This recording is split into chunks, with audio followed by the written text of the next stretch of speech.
আসসালামু আলাইকুম আমার সকল ভিউয়ারদের। আপনারা যে যেখান থেকে আমার ভিডিওটি দেখছেন, আপনাদের সকলের প্রতি রইল আমার পক্ষ থেকে দোয়া আর ভালোবাসা। আজকে আমি বৃষ্টির দিন ছিল দেখে আমি ভুনা খিচুড়ি রান্না করেছি, সাথে মুরগি রান্না করেছি, বেগুন ভাজা করেছি। আজকের পর্ব ছিল বৃষ্টির দিনের খাওয়া দাওয়া, সেই উপলক্ষে আজকে রান্না বাড়া করেছি। আর ঘরের কাজ তো কিছু না কিছু করতেই হচ্ছে, সারাদিনই চলে যায় এভাবে কিছু না কিছু করতে করতে। এদিকে আমরা নাস্তা টাস্তা খাওয়ার পর আমার হাজব্যান্ড বাজারে গিয়েছিল, কিছু জিনিসপত্র আনার প্রয়োজন ছিল, সেই জন্য এগুলি আমি ভাবলাম যে একটু গুছিয়ে নেই। গুছিয়ে নেওয়ার পর আমি রান্না করব। রান্না করার ফাঁকে ফাঁকে অন্যান্য রুমগুলিও একটু একটু করে গুছিয়ে নিব। আর এই জিনিসপত্রগুলি না গুছালে কিন্তু অগোছালো হয়ে থাকবে। সেই জন্যই আমি ভেবেছি আগে সব কিছু গুছিয়ে তারপরে রান্না বসাবো। তারপর আমি রান্না বসানোর জন্য এখানে চাল নিয়েছি, ডাল নিয়েছি 2 রকমের। আমি মুগ ডাল আর মসুর ডাল দিয়েই কিন্তু খিচুড়িটা রান্না করে থাকি। ভাবলাম যে গরম পানি বসিয়ে দিয়েছি চুলার মধ্যে, আর এখন আমি চালটা ধুয়ে নিব, ধুয়ে রান্না করে নিব। এর মধ্যে আপনাদের কাছে আমার একটাই অনুরোধ থাকবে, আপনারা আমার ভিডিওটা সাবস্ক্রাইব করে অল বাটনে ক্লিক করে নোটিফিকেশানটা অন করে রাখবেন। আমি ভিডিওতে অনেক কিছু দেখানোর চেষ্টা করি, যতটুকু পারি আমি অতটুকুই দেখানোর চেষ্টা করি। আর আপনাদের ভালো লাগার মতন কিছু না কিছু আমি দেওয়ার চিন্তা করি ভিডিওতে। চালটা ধুয়ে আমি ছেঁকে চালনির মধ্যে উঠিয়ে নিয়েছি। তারপর পানি ঝরে গিয়েছে, পরে ভাবলাম যে চুলায় বসিয়ে দেই এখন।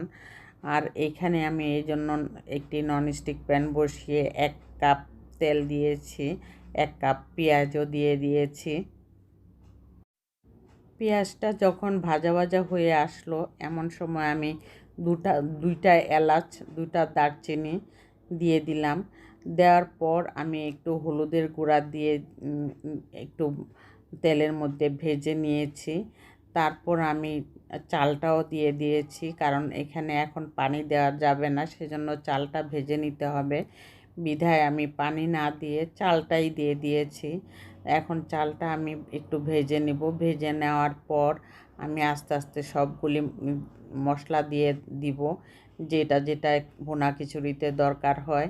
আর সেই জন্য আমি পানিটা দিয়েছি। দেওয়ার পর এখন লবণ দিয়ে দিলাম। দেওয়ার পর আমি এখানে একটু 1/2 চা চামচ মরিচের গুঁড়া দিয়ে দিলাম এবং 1/2 চা চামচ ধনিয়ার গুঁড়া দিয়ে দিলাম, আর একটু আদা রসুন বাটা দিয়ে দিলাম। ফাঁকে দিয়ে আমি 2-1 বার নাড়াচাড়া করে দিয়েছি। তারপর ভাবলাম যে এখন আবার একটু কাঁচামরিচ দিয়ে আবার একটা নাড়াচাড়া করে দেই। আর বাকি থাকবে ঘিটা দিব, নামানোর আগে আমি ঘিটা দিয়ে নামিয়ে নিব। আর এখন একটু সিদ্ধ হওয়ার বাকি আছে, আর এই জন্যই এখন এই পর্যন্ত আমি জাল করে ঢেকে রাখবো কম আছে। তারপর ভাবলাম যে তরকারিগুলি রান্না করার আগে অন্তত একটা রুম গুছিয়ে আসি, একটু ঝাড়ু টাড়ু দিয়ে। বিছানার চাদরগুলির মধ্যে কিন্তু ময়লা ধুলাবালি রাত্রের পরে থেকে কিন্তু বিছানার মধ্যে ধুলাবালি পড়ে থাকে। এগুলি ঝাড়ু টাড়ু দিয়ে, তারপর বুয়া সব সময় কিন্তু ঝাড়ু দেয় না, আর ঘর এসেই ঘরটা ঝাড়ু দেওয়া শুরু করে দেয়। আর তারপর আমি ভাবলাম যে বিছানার চাদরটা অন্তত ঝেড়ে টেড়ে রাখলে আমার কোনো টেনশান থাকে না। বুয়া আসার সাথে সাথে ঘর ঝাড়ু দিয়ে মুছে নিল, কোনো সমস্যা হয় না। এই জন্য বিছানার চাদরটা অন্তত ঝেড়ে টেড়ে আমি একটু ঘরটাকে ক্লিন করে রাখি, তারপর বুয়া আসলেও সমস্যা হয় না। এর জন্য আমি রান্নার ফাঁকে ফাঁকে কাজগুলি করে নিই। রান্না একটু আস্তে আস্তে করলেও কোনো সমস্যা হয় না, আর কাজগুলি তো দুপুরের আগেই শেষ করতে হয়। সেজন্যই আমি ভাবলাম যে বিছানার চাদরটা ঝেড়ে নিয়েছি, আর ড্রেসিং টেবিলটাও একটু মুছে টুছে দিলাম। দেওয়ার পর প্রতিদিনই করতে হয় এগুলি, কারণ এগুলিতে প্রতিদিনই ধুলাবালি জমে। আর সাদা ফার্নিচারের মধ্যে কিন্তু ধুলাবালিটা একদমই চোখের সামনে ভেসে ওঠে, আর এগুলি না মুছলে কিন্তু মুছে রাখতেই হয়। সেজন্যই প্রতিদিনেরটা প্রতিদিনই মুছে রাখি আমি। আর বুয়া তো আর এগুলি করবে না, সেজন্য আমার নিজের করতে হয়। এখন সেই জন্য পরে আবার রান্নাঘরে চলে আসলাম, যে খিচুড়িটা নামিয়ে রাখলাম। তারপর আমি একটি সসপ্যান বসিয়ে দিলাম, মুরগির তরকারিটাও রান্না করব।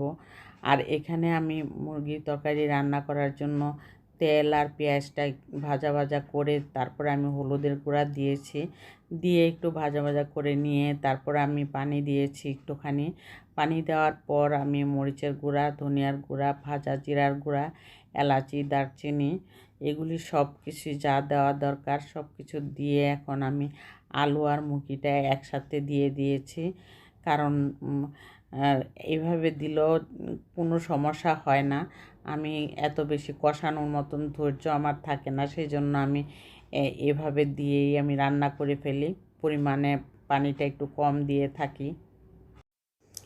মাঝখানে আমি একবার নাড়াচাড়া করে ঢেকে রেখেছিলাম, তারপরে ভাবলাম খিচুড়ি দিয়ে খাবে সেহেতু একটুখানি ঝোল তো রাখতে হবেই। সেই কারণে আমি কম আঁচে একদম বসিয়ে রেখেছিলাম, যাতে মাংসটা ভালো করে সিদ্ধ হয়, আলুটাও যাতে নরম হয়ে যায়। আর এই ঝোলটুকু আমি অন্তত রেখে দেব, আর চুলার মধ্যে কিছুক্ষণ রেখে আমি বসিয়ে রাখবো চুলায়। মুরগির তরকারিটা আমি পাশের চুলায় বসিয়ে রেখেছি। যতক্ষণ জাল দেওয়া যায় ততই ভালো হয়, ঝোলটা টেস্ট হয়। সেজন্যই আমি অল্প আঁচে আমি মুরগির তরকারিটা পাশের চুলায় বসিয়ে রেখেছি। আর এই পাশে আমি ঘরের মধ্যে তরকারি রান্না করার মতো বেগুন ছিল, ভাবলাম খিচুড়ি যেহেতু রান্না করেছি এই বেগুনটা দিয়েই আমি ভেজে নিব। আর এই বেগুনটা আমি আচারি বেগুনের মতো ভাজবো, কারণ তেঁতুল ভাজার পরে আমি তেঁতুলের টক দিয়ে আমি সুন্দর করে আবার ভেজে নেব।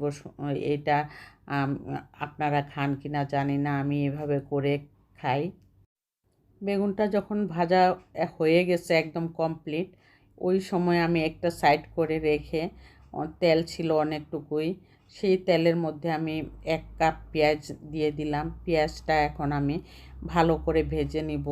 ভালো করে যখন ভাজা ভাজা হয়ে আসবে তখন আমি একটু মরিচের গুঁড়া দিব, দিয়ে আর তেঁতুলের টকটা দিয়ে দিব। তেঁতুলের টকটা আবার আমি চটপটি খাওয়া, ফুচকা খাওয়ার মতন যেমন টক মিষ্টি তেঁতুলের টক বানিয়ে রাখি আমি, ওই টকটা দিয়ে আমি বেগুনের মধ্যে দিলে এই টেস্টটা আরও দ্বিগুণ বেড়ে যায়।